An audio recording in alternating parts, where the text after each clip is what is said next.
think a lot of like the starry-eyed Pollyanna-ish ways that we can talk about community sometimes as if there's some way out of that trap. Or like, oh, well, we'll just make a community that includes everyone. I don't think that's possible. I think that's happy talk. I think that what is possible is to always sort of be cognizant about like, okay, maybe this space seems to be going well. We're doing things. Who is not in the room? Why maybe do they not want to be in the room? Are there ways we can be more open to other people in the room? What is the reality of this community that's created? What is the limits of this community that we've made? What are the things that we can and can't do? Hi, I'm Tamara, and this is TELUS Talks with Tamara Taggart. We all want to feel like we belong, but what does community really mean? Author Casey Plett joins us to explore the messy and beautiful reality of community. Drawing from her thoughtful book on community, Casey shares sharp insights about finding your people, showing up for others, and knowing when to walk away. Whether you're navigating friend groups or family, Casey explains how to build and maintain community that feels like home. I hope you enjoy the conversation.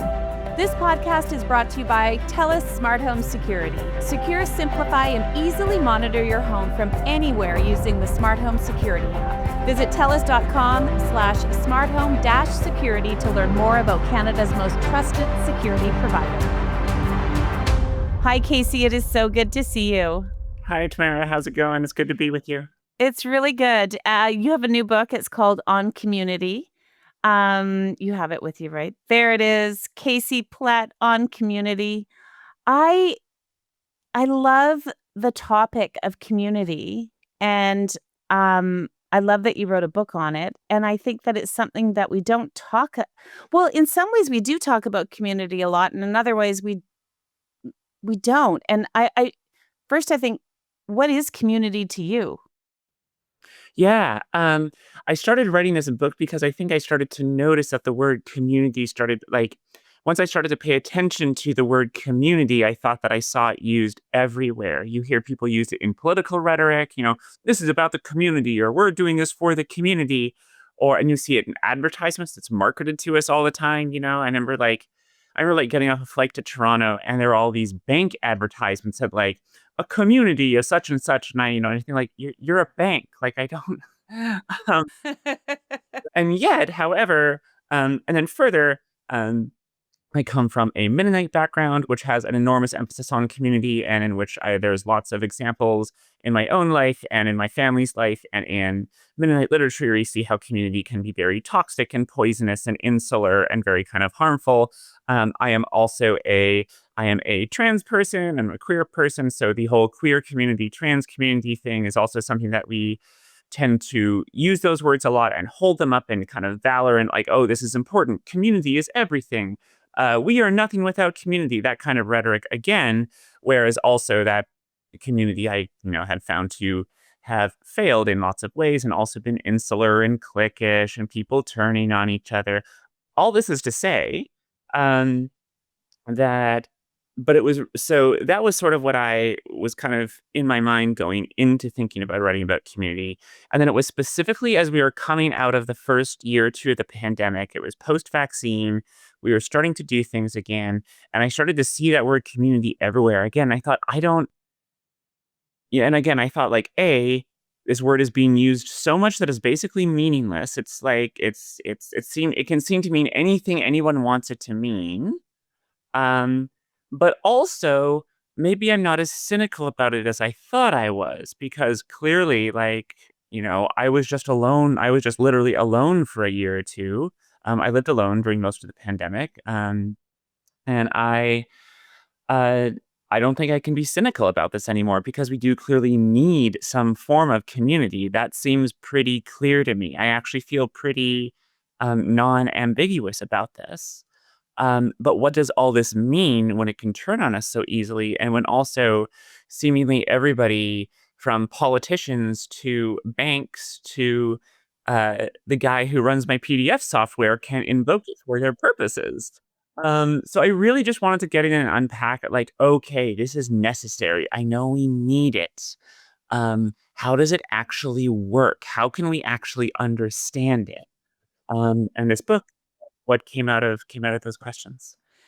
And, I never thought about the word being used in advertising, but now once you started saying those things, I'm like, "Oh my gosh, that's true." And it is everywhere, and this is a word that everybody's using. Everybody. I'm sure if I walked down to my bank right now, I would see it on a poster there too. Yeah, exactly. So tell me about growing up in a Mennonite community. Oh, I just used the word community again. Okay, that's okay. And I should, I didn't grow up in a traditional Mennonite community in the sense of, um, a small village, and I didn't grow up in more conservative communities with, say, plain dress and all that. My mother grew up in a community like that, um, and I spent a lot of my childhood, in one of those towns, sort of at that world's edge is what I like to say. So it's very, this is sort of a difference that maybe will matter to only the few dozen Mennonite listeners who hear this or whatever. Um, anyway, but I think that there were values of taking care of each other and a sort of knowing your neighbors and trusting each other, um, along with a lot of really, again, toxic insular things about community stuff that's more, I would say, is maybe more my family story to tell and not mine as much. Um, but I felt like I certainly grew up with a specter of here are the ways in which people can watch over you, and all of a sudden your business is everyone's business, whether you like that or not. Are the choices that you decide to make with your life all of a sudden everyone else has an opinion on them and maybe sometimes has power over you, and that can also be bad. And then we moved to a larger area when I was older. Around when I was 11, we moved to a smaller city that was somewhat suburban in character. And that came with it, say more to say personal freedom and more kind of like social freedom, I would say. And then also came with a more diffusion of community, where we didn't really have the kind of more tight knit community that we had when I was younger. We romanticize community also. When we think about, oh, if something happens to me, my community will be here. They will bring meals, or they will make sure my kids get to school, or they will whatever it might be. I think people, but is that community or are those friends? It's a good question. I think there is a kind of like an overlap between community friends and community and family. I mean, like, I think they certainly do bleed into one another. Right. And community to me means that we do kind of look out for each other. I like to think about community care a lot and what that looks like. Right? Like to me, community care would be like if I was like I would be there for you if you need me, and I would hope that you as my community would do the same. Like it would be reciprocal. No? Yeah, exactly. Yeah, I think so. And I think like maybe an example is something like, oh gosh, there's a guy in a bar, like there's a guy who works at a bar right down the street from me, and he's also in a local band. So I see him around sometimes, and I know his name and he knows mine.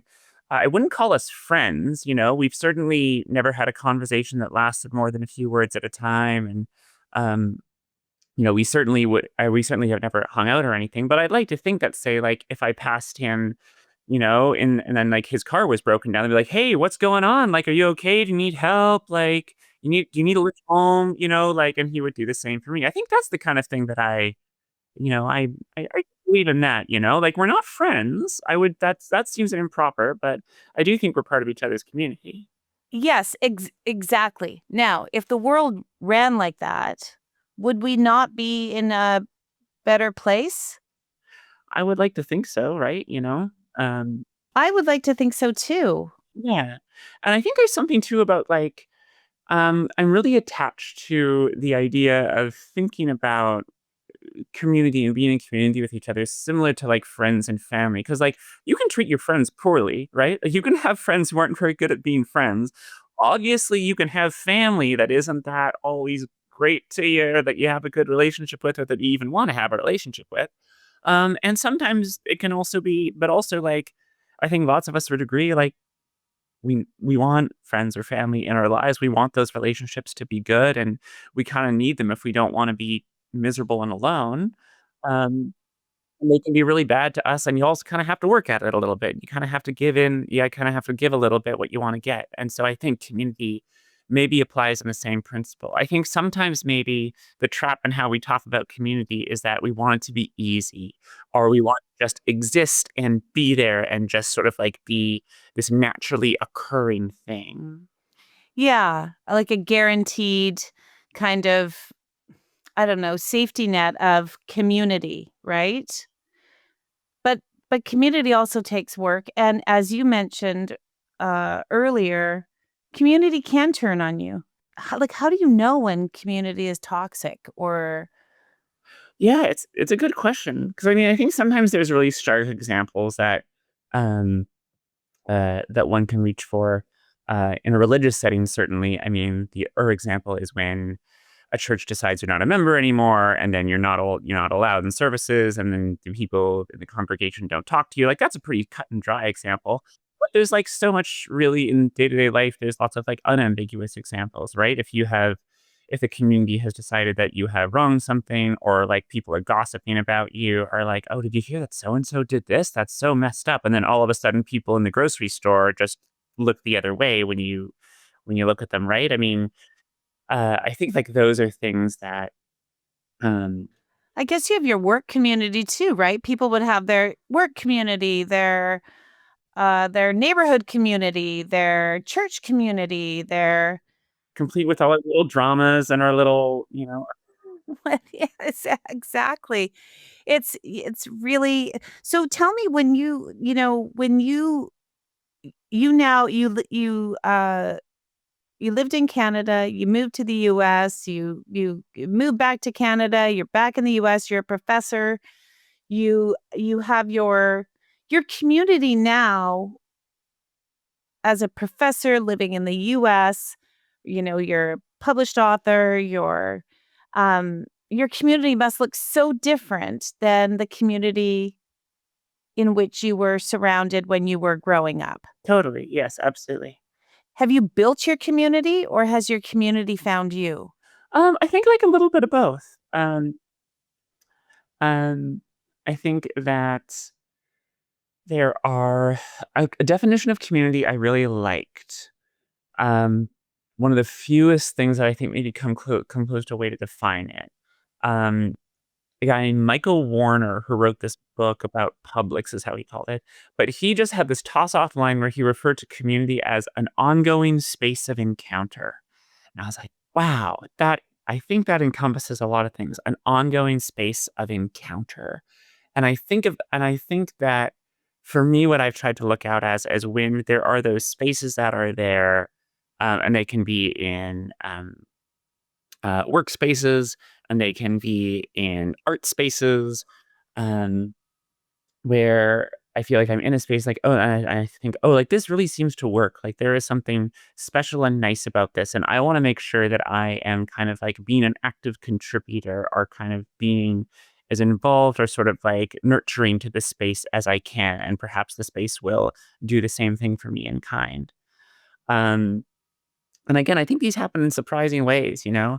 I feel like I've had jobs where all of a sudden, like all of us colleagues and coworkers, like we turns out that we get along and we like being around each other and we are good to each other and attentive to each other. And I've certainly been in jobs where like, nope, no one gives a crap about each other and everyone's just there to do a job, man, and whatever, and clock in, clock out, don't care. Which is, also just as fair, right? I mean, like I think also I have seen people try to build communities and try to be intentional about them in ways that don't always work or don't always feel natural, which doesn't really work either. Um, so, uh, Yeah, and then sometimes it works in the opposite way where they do try to curate a community and it works wonderfully. Like you just never know, right? It's like it's so interesting, but I think that what we see sometimes and maybe I'm wrong about this, but with social media, it kind of creates an interesting sort of uh off-ramp of community. Like this is a different community now. This is a community you don't actually know in person. Would you call that community, or does community need to be tangible in person? I mean, I think that there is a place for online social media communities for sure. I think that they are just like they are very I think my hot take about that is that they're good at doing very specific things and very targeted, concerted things. They're good for kind of like making jokes. They're good for kind of everyone kind of like randomly talk about something and then disperse.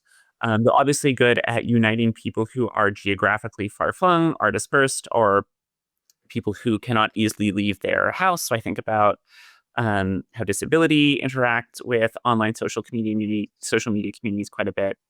Um, and I also think that to make something that is really grounding or lasting, which can still happen online, but specifically the social media platforms is the way that we know them, is probably not a great way of that happening. I do think, yeah, I think there was something also in my literary life. So I run a small press that has mostly publishes trans authors, and we formed in early mid 2021. And when we released our first book, my co-publisher said, "Well, we should have a party." And they're just like, "Okay, we're here. We're doing this. We have another book coming out." And people were newly starting to do stuff again because of the vaccine. And so we thought, okay, well, I'll just have a little uh, I'll have a little party at my friend's house. And so many people showed up, and it was just like we expected maybe 15, 20 people, but we put a call out, and nearly like 100 people showed and clearly got a lot of being around each other, and it was like, wow.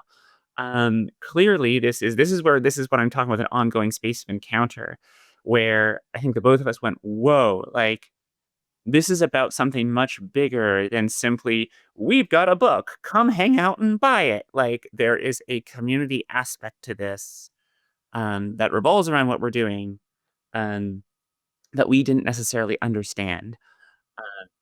That wasn't really what we set out to do. We set out to be like, let's have a fun time and have a book release party, just the way that any writers, literary people do. Um, but I think we saw that and we thought, okay, so we need to keep doing this. Like there's something important that's happening here. Again, the ongoing space of encounter. So we started doing those events a little more regularly. And again, tons of people came and seemed to get something from them. Um, and especially if I can talk about trans people specifically, who are often meeting each other online and often quite isolated in their real lives, and then online, like drama festers and people yell at each other and people misunderstand each other. I think it's sort of latently felt important to us. Like, actually, it's probably really good if we're all in a room together. Like, this is an excuse to get a bunch of us in a room. Let's do that. And so now this has also been an important part of community in the ways that I try to think about it and nurture it. Um, and in some ways it's been intentional, because we really try to create those spaces. And in some ways it was a total accident, where all of a sudden like our house filled up and we're like, oh dang, okay. Okay, so we need to pay attention to this. Yeah, yeah, an eye opener, right? Of how well, I think you hit on two things there, though, right? After the pandemic, I think a lot of people were kind of happy about staying home for a while, but then once we could go somewhere, and you're talking about this event, I think that people got in the same room as each other after such a long time and went, "Oh my gosh, I I actually need this as a human being to connect with other people who feel like me or enjoy the same things as me or live a similar life to me," whatever that may be, right? That attracts you to another group of people to just hang out and be. And so when you were describing that, I can imagine the relief and the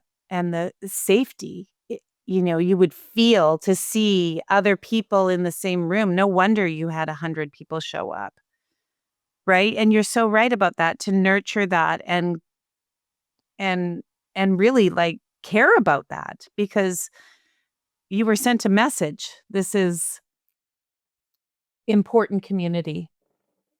Yeah, we sent a message. Thanks. I thank you. I like that. Okay, I wanna continue talking about your book, but first I wanna just say that we always ask our guests to choose a Canadian nonprofit, a registered charity of their choice. You chose Rainbow Railroad, who we love, and we will make a donation in your name as a thank you for you being here. So thank you for choosing Rainbow Railroad. They do great work. Um, so as we're wrapping up, your book is it's so timely, and I don't think that I mean the lens that you bring to community is different than my lens, right? And it's different than other people's. But isn't it all? Isn't community the same at the end of the day? It's finding these encounters, and like you said, maybe it's when you have this event and all these people showed up, how many of us are too scared to even try to initiate a gathering, That's nurture, right? That's what we nurture? I'd like to think so. I mean, like, I think that like sometimes those things present themselves to you. Like again, like when we started this, it wasn't like a grand master plan. It just seemed like a good idea, and then this sort of and then it was presented to us, and then this, like you said, we were kind of sent a message. It was presented to us, and then we're like, okay, this is a thing that you nurture. I think that sometimes, like, you get those messages from the universe, or like a happy accident presents itself to you, and you're like, okay, well, now my job is to continue to roll this ball or continue to nurture what has been put in front of me. I think every now and then that becomes apparent. Mm, mm. You write in your book that communities often respond to criticism like a body closing around a wound. Yeah, it's a line from a Sophia Sanatar story, who wrote this great short story called Fallow. It's one of my favorite things I've ever read. I do not know that story. Yeah, it's from a story collection called Tender. She is most known as a fantasy author for doing a Stranger in a Laundry series, and then also wrote this beautiful memoir called The White Moss, which is one of my favorite books that I've ever read. Okay, I'm writing that down. The White Moss. There you go. I love memoir. The White Moss, it's awesome. Um, but yeah, so in this story, Fallow, and that quote specifically is about communities not wanting to hear criticism of themselves. And Samatar writes them in this fictional story about like, yeah, the story was a wound, and we circled around it and we closed it down. And I think one thing that I feel strongly about is that communities really easily don't want to look at what's wrong with them. And when a criticism is leveled against a community, or that where there's a really unfortunate untruth about the community, it's something that we want to block out or not look at. And that is something inherent to it. Because also one of the really tough truths about community is that by definition, if you're going to create a group of people, that means other people are going to be excluded from it. There is simply just no way around this. And that itself can lead to some pretty insidious, pretty gross stuff. Like there's really, really tough, grim stuff about how communities are formed. And so I think rather than pretend like we can't, like there's a way around that, I think a lot of like the starry-eyed Pollyanna-ish ways that we can talk about community sometimes as if there's some way out of that trap. Or like, oh, well, we'll just make a community that includes everyone. I don't think that's possible. I think that's happy talk. I think that what is possible is to always sort of be cognizant about like, okay, maybe this space seems to be going well. We're doing things. Who is not in the room? Why maybe do they not want to be in the room? Are there ways we can be more open to other people in the room? What is the reality of this community that's created? What is the limits of this community that we've made? What are the things that we can and can't do? And are there ways that we could even be, a community cannot be open to everyone, but maybe communities can be in dialogue with other communities. I remember I was talking to a friend of mine when writing about this book. We were talking about this particular issue, and she thought, I think of something about, she used the word cosmopolitanism, which she said, like, I think I want a world where like communities bump up against other communities, um, I think about this a lot, honestly, because I'm still attached to my Mennonite faith and my Mennonite background and my Mennonite community, and I'm also in community um, with a lot of trans communities, and that's I mean, I'm part of both of them, but also for the most part, those are two big circles that are probably not gonna not all always hang out with each other all the time. And yet I also do believe there is possibility for those communities to sort of like bump up against each other and be in dialogue with each other. I actually think that's possible. And that seems to be more real, and again, to realize those communities' limits, what they can and can't do. That seems more possible to me than the pie in the sky idea of like, well, we'll just have an inclusive community that includes everyone. Does that make any sense? Yeah, you were making sense.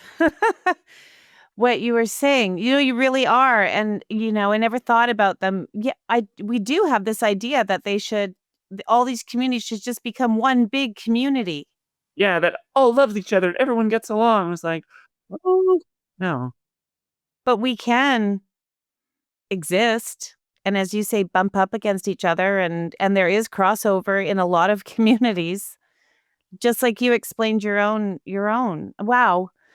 Oh my gosh, we could talk for probably a long time about this because it is, and you said Pollyanna, and I tend to wear rose-colored glasses sometimes, and so you really made me sort of stop in my tracks for a second there and go, "Wait a minute, communities don't always get along." And yeah, I am a bit Pollyanna sometimes, so this is very good for us to be reminded of this stuff, Casey.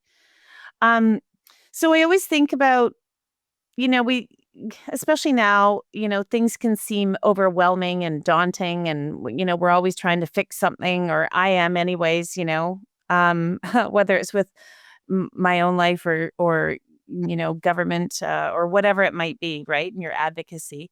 And so we always talk about looking on the bright side, or I do anyways with my friends. Like, what's something that you're looking forward to? What's the bright side but when you think about community or things that you're working on, what is the bright side? Bright side, I think the bright side for me is thinking about how sort of just like not new a lot of these problems and questions are. I'm working on a book right now that we're going to publish in November called Gender Trash from Hell, which is this collection of zines, these Canadian zines that came out of Toronto in the early to mid 90s. And they were sort of like, they were very kind of like punk rock Gen X riot girl type zines that were really punchy and angry and funny. And they were, they had poetry and art collages and rants about movies and political essays and everything that you could think of, and image collaging was great. And the stuff that they are, um, and specifically, it was about trans stuff. And a lot of the problems that they are talking about, both within our little community and the problems that we are faced by the wider world, a lot of those problems are still kind of the same things. Now, on one hand, that's a bit of a bummer. Like, wow, okay, like in some ways things haven't changed, and in some ways, I find it also really moving. Like, okay, um, all of us are part of a long line of people who have been trying to think through stuff, and all that stuff is still there, and we can go read them. By the same token, there's this great book that my friend Rob Zacharias just put out called, what's it called? Towards a Mennonite Imagination, and it's an anthology of Mennonite literary criticism starting from the 1800s, um, all right up until the present day. It's a big, big, nice brick of a book. And so I've been reading these like 19th century preachers say things like novels are dreadful, and then like they just teach our youths to be do terrible violent things. And there's somebody like, right, hey, like some fiction is okay, not the penny dreadfuls, but you know what, fiction can be okay for some things. And there's some people who are like, absolutely not, that is ungodly. Poetry, on the other hand, poetry is good. And of course, it's kind of funny to read these things, be like, wow, like you guys were on some stuff. But it's also moving to me to be like, okay, like these are all people who, um, are operating under a very different world and have very different values, certainly, than I do today. And yet they're all trying to think through these questions of how we live in the world and how art and culture influences us and how we can contribute to it and how we can do right by the people around us and how we cannot. And they're really thinking hard through this stuff. Um, Even though, like I said, like it seems so almost comically divorced from my own day-to-day reality. And so I find something moving in that. I find something moving in reading both, like, again, like the recent past 30 years ago, a longer past 130 years ago, and of course there's far more before that. So I get a lot of hope. I get a lot of like bright side feelings from reading this stuff and being like, I am I am simply one little dot in a long line of idiots trying their best. And I can be an idiot trying their best. That's something I can do. I can too. Absolutely. Casey, you are amazing. Thank you so much for your time. Your book is called On Community. It's available wherever you find your favorite books. You can go to Casey's website, which is Casey, Casey, Plett, Plett.com, and on Instagram at Pletsky. Thank you so much, Casey. Thank you so much, Tamara. This has been great. Thanks for listening to another episode of TELUS Talks with Tamara Taggart. Be sure to subscribe so you can join us every Tuesday for another conversation. You can also check out our website, telus.com/podcast, and subscribe to our YouTube channel at TELUS Talks.